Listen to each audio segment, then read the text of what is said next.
Hai, back again with me, Talita Melinda. Di video kali ini gue akan nge-review dua film bergenre psychological thriller atau thriller psikologis. Yang pertama ada Shutter Island dan yang kedua ada A Cure for Wellness. Bagi kalian yang belum tahu apa itu genre psychological thriller atau thriller psikologis, nah menurut Wikipedia, thriller psikologis adalah genre yang sering menceritakan melalui sudut pandang aktor utama yang ditekankan secara psikologis. Dan film bergenre thriller psikologis sering memasukkan unsur-unsur misteri, drama, aksi, dan paranoid di dalamnya. Film thriller psikologis penuh ketegangan dengan mengeksploitasi ketidakpastian atas motif karakter, kejujuran, dan bagaimana mereka melihat dunia. Nah, maksudnya dari sini adalah kebanyakan dari film bergenre thriller psikologis ini, pemeran utamanya atau aktor utamanya sering banget dipermainkan psikologisnya atau kewarasannya oleh aktor-aktor pendukungnya. Kayak misalkan aktor utamanya ini merasa bahwa memang di sekitarnya ini banyak kejadian janggal gitu, tetapi aktor-aktor pendukung di sekitarnya menyangkal adanya kejanggalan itu dan membuat kewarasan aktor utama ini jadi sedikit nggak waras gitu, yang tadinya waras jadi nggak waras. Biasanya kebanyakan dari film psychological thriller tuh seperti itu.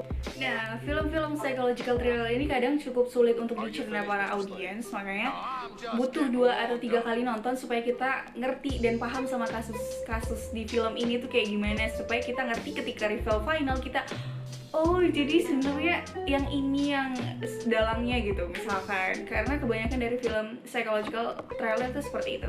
Next, kita langsung bahas aja ke film yang pertama, yaitu Shutter Island. Shutter Island adalah film psychological thriller yang dirilis pada tahun 2010 yang disutradarai oleh Martin Scorsese. Mendapatkan rating 8,1 dari IMDb, 68% Rotten Tomato, dan juga 63% Metacritic. Film ini dibintangi oleh Leonardo DiCaprio dan juga Mark Ruffalo. Leonardo DiCaprio berperan sebagai US Marshal bernama Edward Terry Daniels dan juga Mark Ruffalo sebagai Chuck Al, partner baru investigasi Mr. Edward. Mereka ditugaskan untuk mencari pasien yang hilang bernama Rachel Solondo yang dipenjara karena menenggelamkan 3 orang anaknya.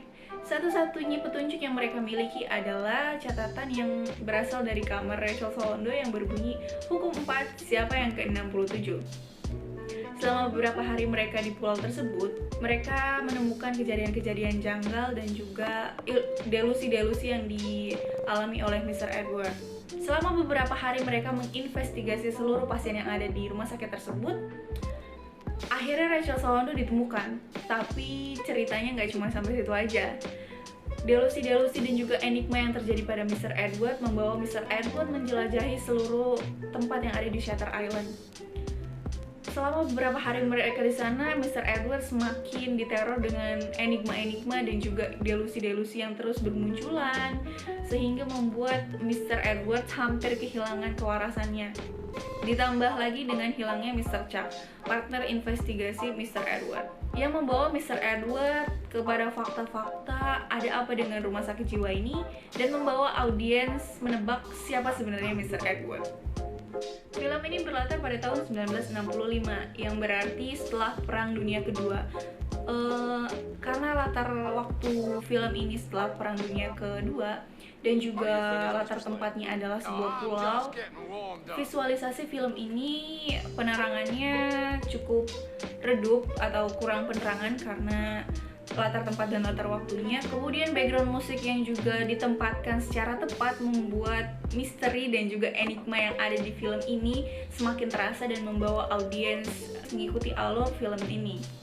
Gue pribadi merating film ini 8,5 karena ceritanya yang sangat plot wise, karena ceritanya yang penuh enigma, dan gue nonton film ini butuh 3 kali nonton supaya gue ngerti reveal finalnya kayak apa, karena kasus-kasus dan juga delusi-delusi yang dialami sama Mr. Edward ini sulit untuk dicerna gitu. Karena waktu awal nonton film ini gue nggak terlalu ngeliatin body language-nya Mr. Edward dan aktor-aktor pendukung lainnya, jadi gue nonton film ini tuh sulit menangkap reveal finalnya. Next, ke film selanjutnya, A Cure for Wellness. A Cure for Wellness adalah salah satu film psychological thriller yang ceritanya sangat autentik dan juga penuh dengan enigma dan juga penuh estetika. Film ini rate-nya R18 ke atas. Film ini disutradarai oleh Gore Verbinski dan berdurasi selama 2 jam 26 menit. Gore pernah berkata dalam salah satu interviewnya, ide cerita ini adalah pengobatan dan penyakit. Dia berkata bahwa bagaimana ketika kita mencari sebuah pengobatan yang justru pengobatannya lebih buruk daripada penyakit itu sendiri. What a genius man. Film ini dibintangi oleh aktor Dandy Han. Dandy Han berperan sebagai Mr. Lockhart, yaitu karyawan muda yang bekerja di salah satu jasa keuangan terbesar bernama Eastern Seaboard yang ada di New York.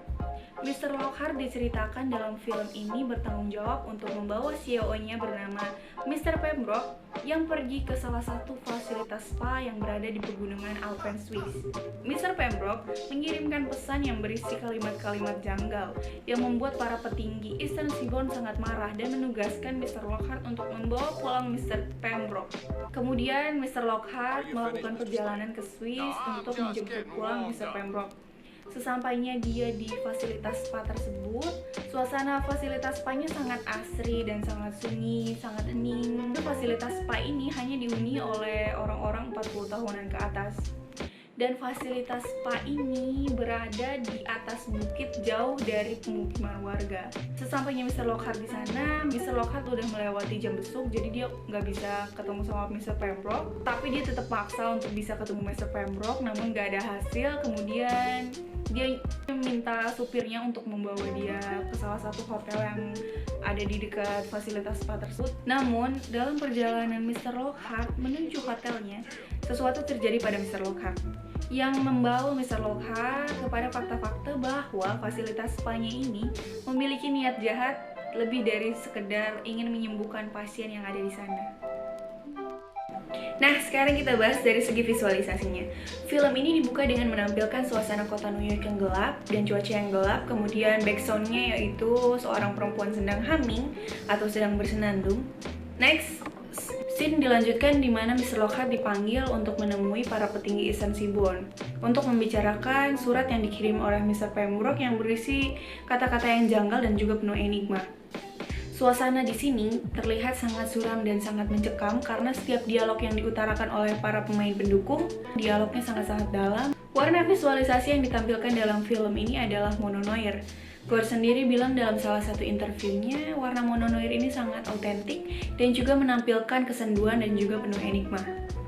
Cerita film ini sangat mind-blowing, namun film ini underrated, hanya mendapatkan 6,8 IMDb dan juga 42% Rotten Tomato. Tapi menurut gue ngerating film ini 9, karena ceritanya sangat-sangat mind-blowing dan gue membutuhkan 3 kali nonton film ini baru gue ngerti sama reveal finalnya dan gue ngerti kasus apa yang terjadi di film ini.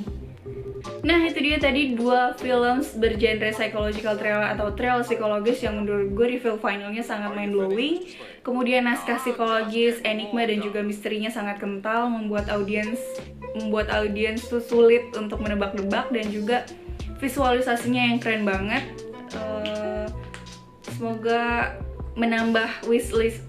semoga review gue menambah list film kalian selama pandemi ini. Well, see you on Funny Papers. Bye!